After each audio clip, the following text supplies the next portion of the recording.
Robinson's the runner at third with nobody out. Seaver pitching. Low outside fastball hit hard to right center field. Here comes Swoboda out of nowhere.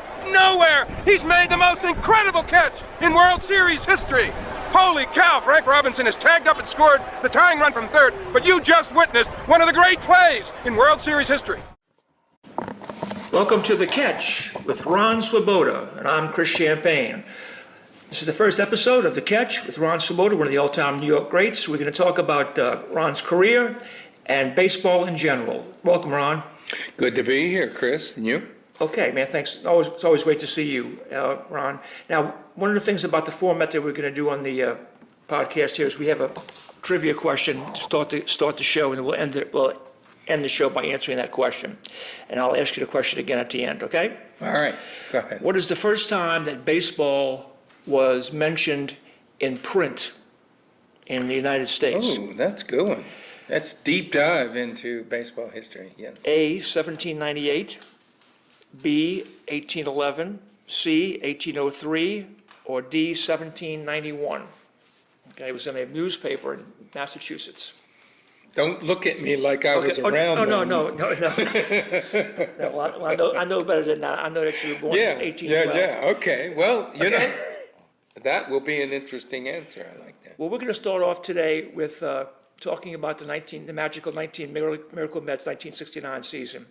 Now, going into the season, I'm gonna just lay a little groundwork for some of the people who might not know. The Mets were only like 8 years old at that time. First team they had was 62 when they became legendary for losing the most games ever. And before the 69 season, they had never finished higher than ninth and in a 10-team league. Now, that was 69 was an expansion year. So the Padres and the Expos came in that year, and also it was the first year they had the divisional playoffs. So there are a lot of things happening then. Yep. You know, and do you remember going into that season, considering that the Mets they'd lost 100 games 5 times, I think, in the 6 seasons previous, and had never finished higher than ninth? Was there some optimism that y'all would be kind of like maybe breaking through it and doing a little bit better than?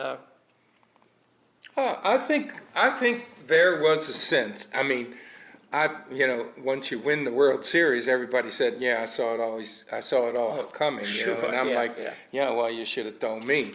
But I really believe in 1968, Gil Hodges' first year as manager, the whole culture around baseball changed. This guy was no nonsense. Former Marine.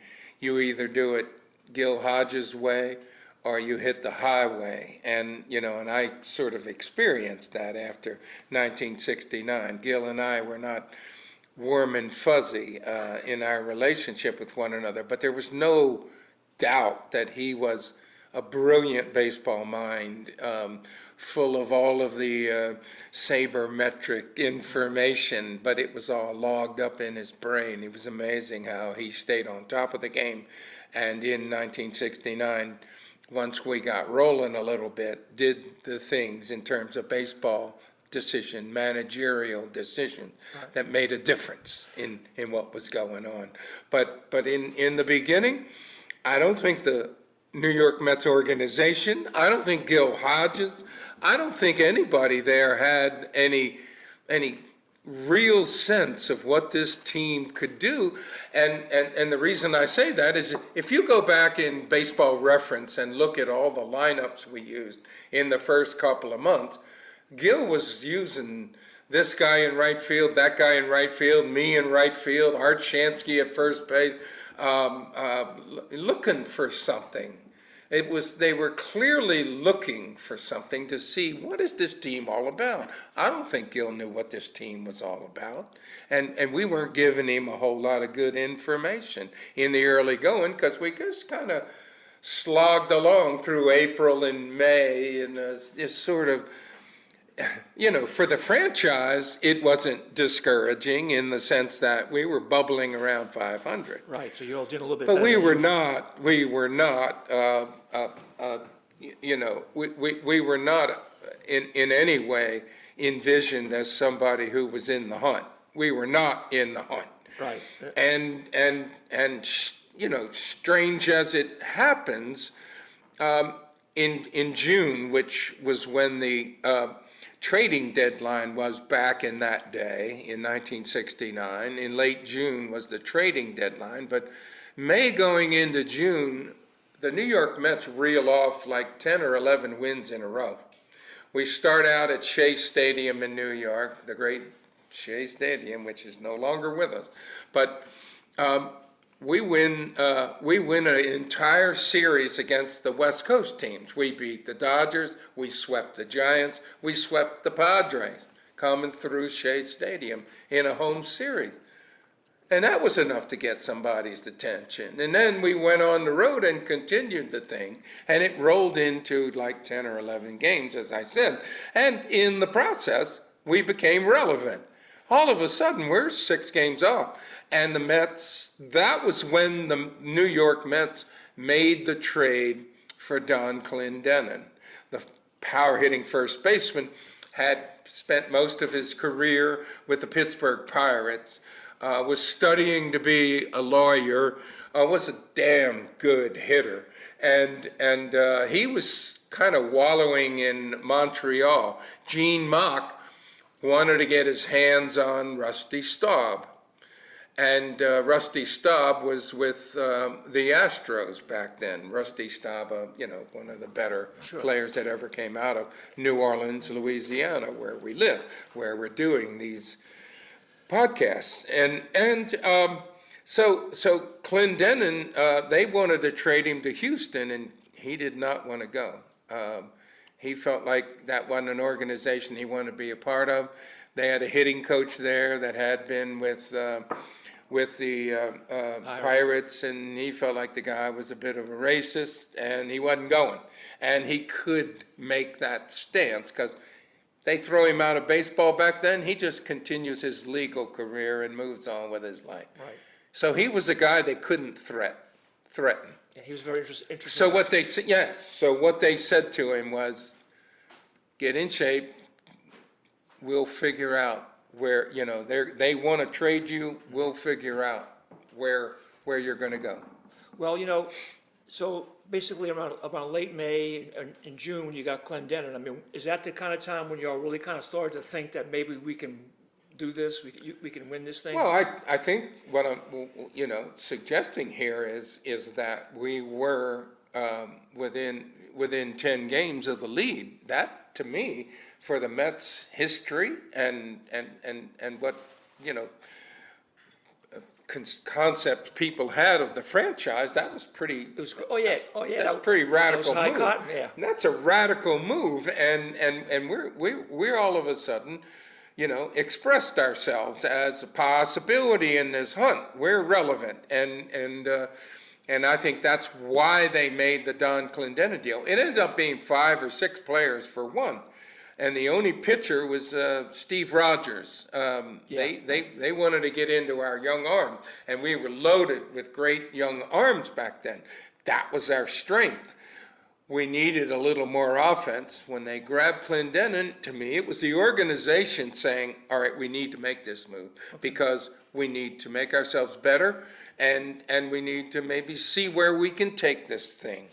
Well, before we get deeper into the season, I wanted to give you this little anecdote you may be aware of or not, but y'all lost the first game of the year 11-10, opening day.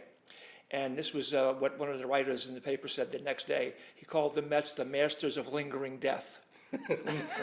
No, So well, sure. I mean, look, if you played in New York back then, there were so many really good writers, sports writers. Sure. Yeah. And, And they were going to write baseball in a way that made it more fun to read about and more fun to watch. And the Mets, were starting to make baseball a little more interesting with our success. And you have to remember, when the team lost 120 games in their inception year in '62, that thing spawned books. I could walk you into my office here and show you 10 or 12 books. Right. That were about the Mets and how awful they were that first year. When the White Sox, eclipsed the Mets record, it resulted in 0 literature, nothing really to speak of. Well, in New York, you're in the literary capital of the world. Well, Or- and I think or that's America. what made a difference. But Yeah, the yeah. writers there were interesting guys. We spent time with them. They protected you if you asked them. If you said, they'd go out to dinner or go out and have a beer with them or something. But you didn't feel like you were being mined for material that would be all over the internet like it would be today. I don't Sure. think players today, in any way, shape, or form, can do that. Yeah, I'm sure it's a different world in many ways.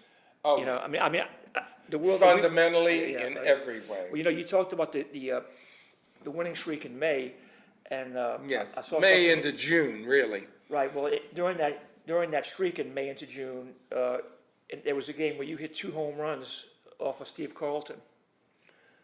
I thought that was later in the year. Well, I think it was in. Well, it might have been later in the year, but that's when you really took off, maybe.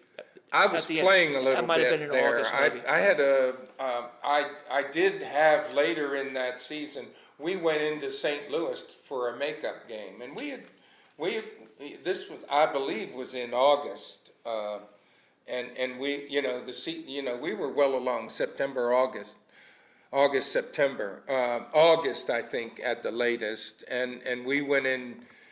Steve Carlton's a great left-handed pitcher. I did.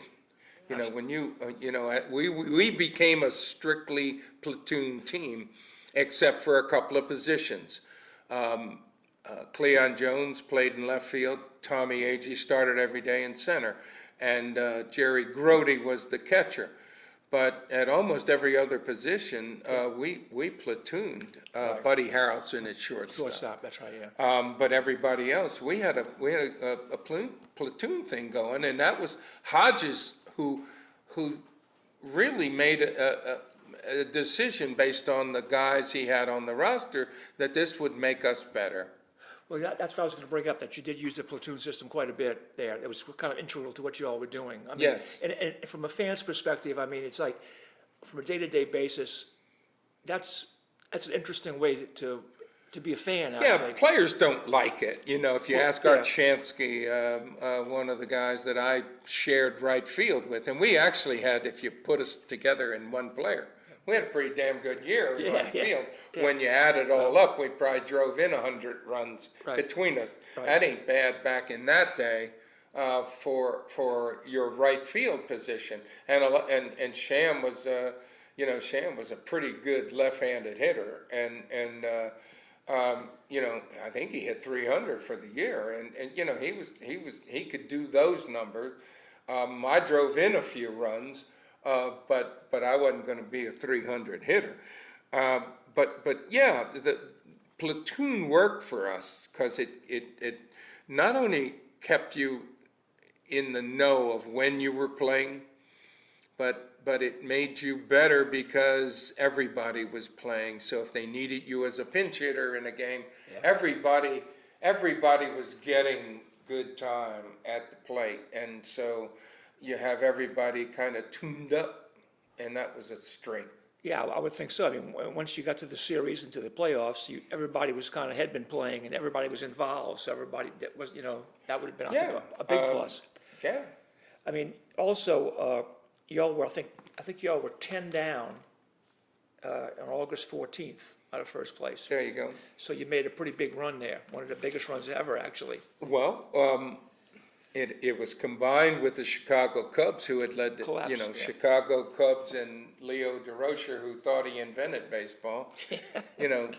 When just as a little note here, when Gil Hodges during World War II was with the Marines on Okinawa, watching people die, DeRocher was, dating starlets in Hollywood and acting the big deal.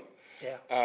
And Hodges and none of his coaches had any sort of regard for Leo DeRocher. They didn't like him, and it was obvious in the dugout. They didn't like one another. Oh, that's interesting. And when we were competing with the Cubs, and that was the team you had to beat down the stretch, and those that series with the Cubs was like uber contentious. Yeah. Those games all turned on one little play here or there, and I think we barely edged the season with them. The season series rather with the Cubs, and all of the games were close, and all of them were contentious. Well, you hear a lot about, in the press anyway, as a fan, which would be me, of people who don't like each other. So it's interesting to really get to hear that this does exist as not just a ploy, Well, yeah, and I'll tell you what, it bubbled over one day in Shea Stadium. The Cubs were in late in the year. It's an important series. They had a right-hander on the mound, and Tommy Agee was the leadoff hitter for the Mets in the bottom of the first inning. First pitch is, neck level and knocks Tommy Agee on his back.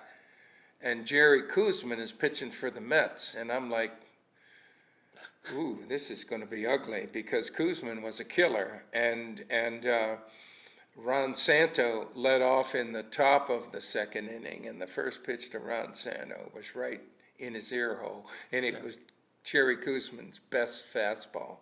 Tom Seaver, who had great stuff, might have knocked you down, might have thrown it behind you, might have done something. Jerry Koosman threw it, and Santo somehow got his arm up, and it hit him on the forearm, and he screamed and it sounded like he broke it. Yeah. It was horrendous, and everybody in both dugouts realized this is going to get dangerous, because you don't want to play knockdown with Jerry Koosman out there. Yeah. I mean, he will get you. Yeah. And I think it was one of those situations that defined and changed the way things were going to happen with us. We weren't taking any crap, and we had guys that would enforce that. And so if you want to knock us down with that little crap you're throwing up there, Jerry Koosman will show you what you get knocked down with. And, guys' eyes got big when that happened. Well, now we're talking about, we're talking about Gil Hodges, and we're talking before, and DeRocher, to get into that little anecdote. Before we go a little bit any further today, I wanted to talk about, you had an interesting coaching staff on that team. I mean, you had got, in other words, this is my era as a fan, so I kind of know these names, and these would people you get baseball cards of. Except for Eddie Yost, who was the third base coach. Everybody else was a former Dodger at one time or another, and that was Hodges. They were all Hodges. Joe Pignatano. Pignatano. And Rube Walker was the pitching coach. Right. Pignatano was in the bullpen. And, they were all tight with Gil Hodges. Eddie Yost was a guy from the Washington Senators. But he was known as the walking man, wasn't he, when he was a ball player? He was, absolutely. Yeah. He'd get on base guy, Right, He right. was a get on base guy any way you could. What was his position, you remember, which is? He was an infielder, third baseman, No, I I mean, believe. no, well, I meant as a coach, He was the third base coach. Okay. Yeah. And not only that, but he was the guy that hit me hundreds and hundreds of line drives and ground ball, and I was trying to make myself into a better outfielder than I was. And Eddie Yost, there were days when he didn't want to see me showing up, because I wanted to take a bunch of, 10 or 15 minutes of boom, boom, boom, line drive, ground ball.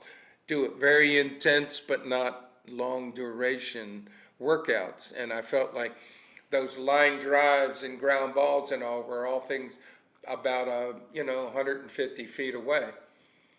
The idea was hit me balls that I got to make quick decisions on and react to the ball off the bat. And I think it was a pretty good routine, and it made me a better outfielder. Yeah, well, it paid off, evidently. It did. It did, absolutely, and I think there's a direct connection with that work I did with Eddie Yost and the catch I made in Game 4 of the World Series. Right, absolutely. I was reading about it. I think that's absolutely right. I mean, it just goes to show you that you work up to that point that you don't even know is coming, really, and either you're ready or you're not. Well, I think it tuned me up as an outfielder, and I felt like after And I invented those drills, basically. Oh, okay. I was like, that's how I wanted to do it. I never took fly balls, other than a few during batting practice and whatnot. The big looping fly balls, that wasn't a problem. The problem was balls that you had to move on and make decisions on, and charge or not charge, turn the right way to get back on them, that kind of thing, react to the ball. Was Barrow on that staff too? Yogi was first base coach. Okay. Who's the hitting coach? I mean, was there one or There just wasn't everybody? a hitting coach. Okay. I mean, if Yogi was the hitting coach, his philosophy was, if you can't hit it, maybe you don't swing at it. What about 2 strikes, Yogi? Well, then you might have to swing at it. And you're like, well, that clears that one up. Now, bless his soul, Yogi Berra was, Yogi Berra didn't know how to hit. He just could hit. Yeah. He couldn't explain it to you. Yeah. He couldn't explain it to you because he had no strike zone. He could hit the ball up in his face. He could hit anything you threw, but he couldn't explain mechanically why he was able to do it. He just could do it. I wonder today if how Major League Baseball is. I mean, I know growing up, you read all these stories about they on the trains, like they used to be in the old days, talking baseball all the time. Think about that. Yeah, talking all the time. I wonder if it's the same. If they do talk about baseball a lot in today's game. Between counting their money. I think today's ball players probably have different sort of ways of talking about the things that constitute the game of baseball today, and they have the weight training and the analysis of your swing and computer analysis and all of that stuff, and every coach, every team has 2 hitting coaches now. We didn't have 1. And the game is so much different in that way, I believe. And these guys are smarter about it today as a result. Well, then now there's always a business decision to be made. I mean, when you're making $1 million, you have to. And when I say business decision, I don't mean not throw yourself out there, but I mean you have to really calculate what you're doing because you don't want to blow this. Well, yeah, and first off, when I was a rookie, I made $7,500 a year. Yeah. That was with a bonus for being in the big leagues. Right. Minimum salary, which was also maximum salary, was $6,000 in 1965 when I came up in the big leagues. Now it's over $200,000 a year. So and if you do a present value on what we made, it's exponentially greater now. And of course, if you're most people in baseball now are making around that minimum salary, unless you move to a certain level where you can make $2 or $3 million a year. I mean, and that's not an oddity in baseball. No. The oddity is the guys making 30 million or so, those guys. Yeah, well, it's getting a little less of an oddity too, even as we speak. Boggles my mind just thinking about it. But getting back to how much you prepared, tried to prepare for the fielding by doing those drills that you invented and having your coach work out with you like 15 to 20 minutes a day before the games, I assume. We're going to get to, in our next podcast, we're going to talk about the series, but I'm going to jump a little bit ahead to the series. There's the catch, which you say that you practiced a lot, which helped with that. And the other thing about that series is the bunt that J.C. Martin made. Yes. And you think about that, in spring training, I assume you start at some point with the bunt, and how much do they bunt and how much do they practice it? It comes down to that play won the game. It's interesting because in college baseball now, Division I and elsewhere, those guys bunt a little bit in college baseball. They use the bunt. They'll use the bunt with a runner on third base. They'll do they'll do a safety squeeze or something to try to get the run in or make contact. Just make contact, because they don't have the quality of players. When you have the quality of players they have in the big league, with the power potential of most guys, they just don't feel like the bunt adds something. They're not going to give an out now. Don't give an out. Right, but if you get to the seventh game of the World Series and it's the bottom of the ninth and you need that Then bunt. you might, but you might. And I just think real good players, they practice it. Yeah, well, They practice it, I guarantee you, but they don't use it as much. I mean, the other day, Juan Soto for the Mets bunted, and everybody is convinced he gave himself the bunt because the Mets weren't going to give him the bunt. we're going to ask you to bunt, okay. But it caught everybody by surprise, and it stood out because who would have thunk it? Yeah, well, as we're at the end of the show here, we got about 5 more minutes, and one of the things about, we talked about the platoon system that they used, and that got everybody involved. Yes. And so when you needed them, they were ready. Yeah, they were. Yeah, you were playing on a regular basis. And the other thing is, you talked about it a little bit, I mean, you had some pretty stellar young arms on that team. You had Koosman and Seaver, and you had Nolan Ryan, Gentry. They were, Seaver and Koosman were 1 and 2. Right. And then Gentry. Ryan had a lot of Army Reserve meetings that year, so he was in and out a lot. Right. But I mean, he was Nolan Ryan. He was Nolan Ryan back then. Yeah. And you saw what he did in the playoffs and World Series. And that was the only World Series Nolan Ryan was ever in. He played 27 years in the big leagues, which is ironic as well. But, Gary Gentry was a good hard-throwing right-hander, fearless. Jamie McAndrew was Jim McAndrew, I should say. Right. Hard thrower. Tug McGraw out of the bullpen was the left-hander. We used Tug McGraw to close, and Ron Taylor was a right-hander who just passed away recently, who was probably as amazing as any of the Mets that year, because the guy was an engineer who, after his baseball career, took a doctoral medical doctor degree and was eventually the team physician for the Toronto Blue Jays. No kidding, yeah. He was an incredible guy, incredible mind. But we had some amazing guys, amazing arms. We had pitching. Yeah, well, that came in handy when the World Series came around. Well, thank you, Ron. We're at the end here of our first episode of the podcast, The Catch. I'm Chris Champagne. We were New York Met great Ron Swoboda. And we started off the show with a trivia question, so now I'm going to reiterate that question and have you take a guess at it.